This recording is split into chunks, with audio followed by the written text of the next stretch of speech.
Hi, I'm Donna Williams. I started in Yorkville in August of 1999. I'm Patrice Lawson. I actually started my teaching career back in 1983, and I began teaching here in 2007. I'm Dave Ascolani. Been in education for 35 and a half years. Last 24 years, I've been in Yorkville. I am Christine McFarlane. I have been working in Yorkville for 13 years. Hi, I'm Julia Margolis. I have been teaching for 32 years, 6 of which have been with Yorkville. Hi, my name is Dan Cornwall, and I've been teaching for going on 28 years now. I've been in the district 17 years. Hi, my name is Nancy Ascolani. I've been in Yorkville for 19 years. I've had a lot of interesting positions and met a lot of wonderful people.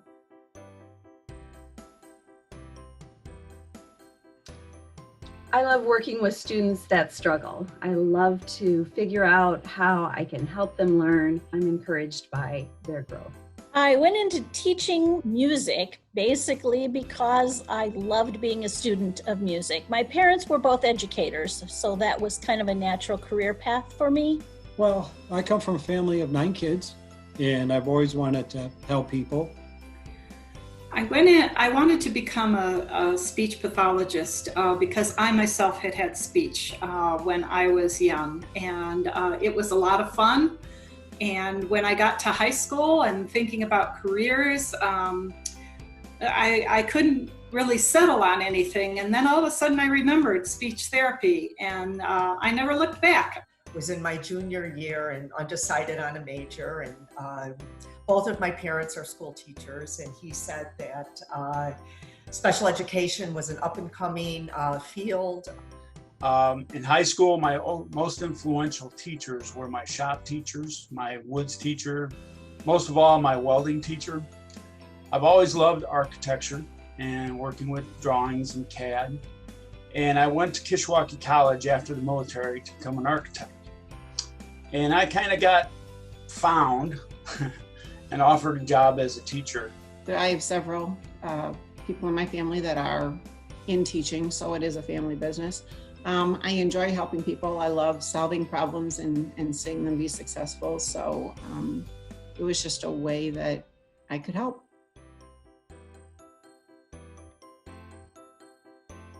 I get a call from Brian DeBolt, and he says, I got some good news and I got some bad news. Good news, welcome to the team. Bad news, the storms over the weekend took a third of Bristol grade school out. You got to create a plan that if we don't have this rebuilt, where you're going to put 3 classrooms and figure out the library. So I was welcomed into Yorkville by losing a third of the school. So what I remember most about my first day in the school district is the teachers that came in with me. All those people have been real influential in my career with the district from the very first day. All I remember is chaos and not really knowing where I was supposed to be and what I was supposed to be doing. What I remember about my first day is going to Circle Center and being confused about all the circles. I would go around in circles trying to figure out where I was supposed to be. I was very, very, very happy and very, very nervous.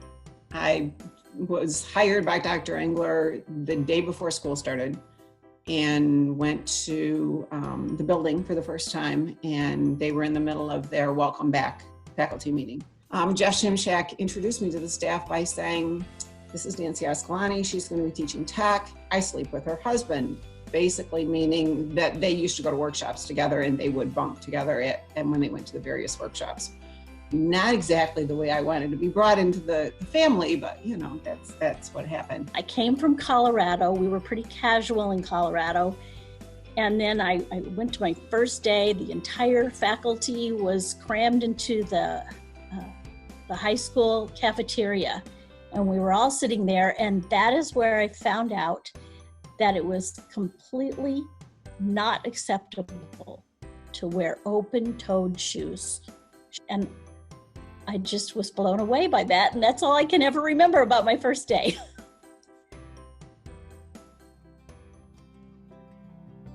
It'd be school family philosophy. Staff bring it back as a school family, which, I'm very humbled by and honored that something I believe in has been carrying over. I think the breadth and depth of my 32-year career is one of them. But I think my bulletin boards, very creative bulletin boards that showcase student work. But if I was able to help a student believe in themselves more or have greater confidence in their abilities, that would be my proudest achievement, certainly. I was working with a 3-year-old. He was brand new to me here in Yorkville, and he was totally unintelligible. And we worked and worked for him to say, "Hi, Daddy."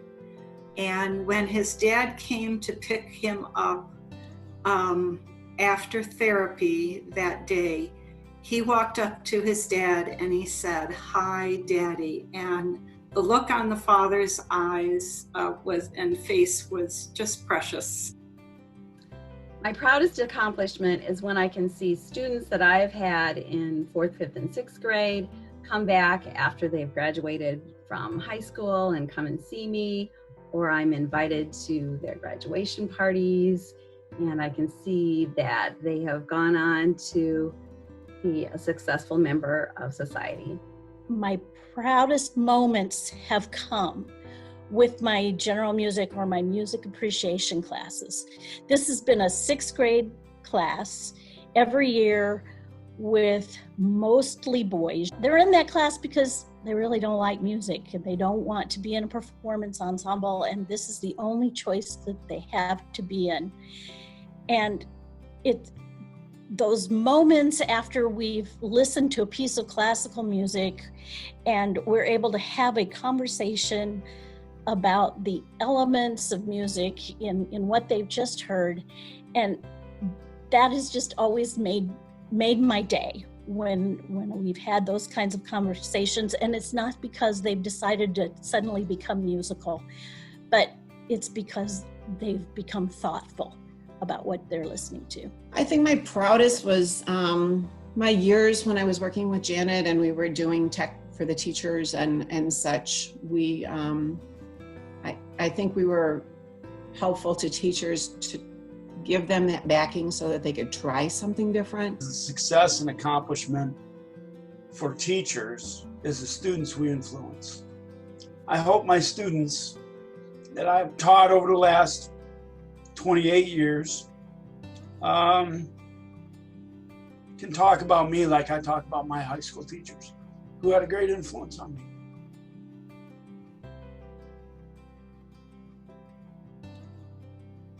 I've learned everything. They support me as much as I support them. They're fine when I make mistakes. I have them help me teach how to be proud of the little things that we have achieved. And finally, the kids have taught me just have fun. First of all, I've learned that every student is special and every student has things that make them uniquely who they are, and that they have things that they're passionate about, and that they will share those with you if you're able to listen. Students have taught me to look deeper because first impressions are usually wrong, and they're probably not hearing all of the words that I try to cram into their heads all the time. So you always need to find other ways to communicate. They're a valuable resource. The technology that they know is greater than what I know. And I guess the best thing in this profession, when you have 107 different personalities influencing you on a daily basis, it's hard not to learn something. They're always positive for the most part, even though if you're having a bad day, the next class is a new start and they need you. What I've learned from them the most is the power of communication, that patience and perseverance to, I have something to say and I'm going to say it. Resiliency and love. Really the love that, they have shown me, the love of learning, and really what a noble, honorable worthwhile profession teaching is. Deep clean my house. I hope to travel. Moving to Portland, Oregon. And I love to read. Nance and I were going to take next year and just travel. I mean, he's always wanted to go to Italy. I'd love to go to Paris. We'd love to even just explore the United States. I don't know, sky's the limit. Relaxed after a pretty stressful fourth quarter this year. My husband and I are looking to relocate outside of the state of Illinois. Well, I have a camper. I have 8 grandkids that all want to go on trips with us, and now I'll be able to go whenever I want, wherever I want. I also make wine. Spending time with my grandson. I started a new hobby of quilting. And ultimately, I want to be someplace very warm in the wintertime. Spend more time with our grandson. And our daughter hopefully is going to be married, or plans to be married on August 8th. So hopefully we can pull that off.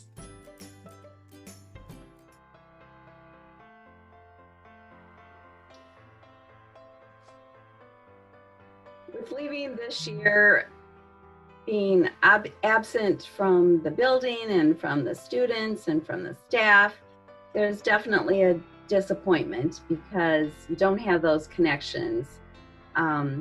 It kind of feels like it's an unfinished year. I leave without being able to say goodbye personally to so many people that have meant a lot to me over the last 13 years. I go back to Friday, March 13th, and had I known that that was my last day at Bristol Bay, and had I known that I was not going to make that journey to the school to do that thing that I have done for 12 years past that day, I would have thought about it in the morning. I don't remember getting ready for school that day, and I don't remember making the trip to school that day. I don't remember standing at the door and greeting the kids like I did every day. I don't remember that day in particular, and had I known it was the last time, I would have made sure that I was remembering those moments. The last day of school was always such a nice closure with the kids. They were excited. The fourth quarter, you all got to know each other so well. You had the time and the effort and had spent all that time all year long together that you really became close-knit at that point. And, and all of us, we feel there's a letdown. We're kind of cheated out of our proper goodbye and, with our colleagues and our students. I was going to bring my fifth wheel camper in the night before, set it up in front of the high school. My wife and my mother-in-law were going to be there, sitting in lawn chairs, giving out snacks to everybody. I was going to have a big banner for everybody to come by and sign. And that way I could remember it. For teaching, it is going to be a big paradigm shift. My body's going to say, hey, you need to get to work when work is going to be different. So it's going to take some time to work through that. This is temporary in terms of the pandemic. It will pass. It seems like forever now. And yes, we have missed out on milestones that are personally important to a lot of us. But there's hope out there that we will be together again and we will move on, and it makes a great story. There's a lot of good people in Yorkville, and I think that was one of the best parts about going to doing working with Janet and doing the tech specialist job, because we worked in all the buildings, and it was just a wonderful experience to get to know not only the kids, but the people in our building and the people in all the buildings. Oh, the generosity of the YIS staff, the closeness, the really, the sense of a family that's really present in this, in this particular school has been an extraordinary blessing. I've met so many wonderful people, and it's been an enjoyable time of my life. truthfully, probably it took years before I was willing to call Yorkville my home.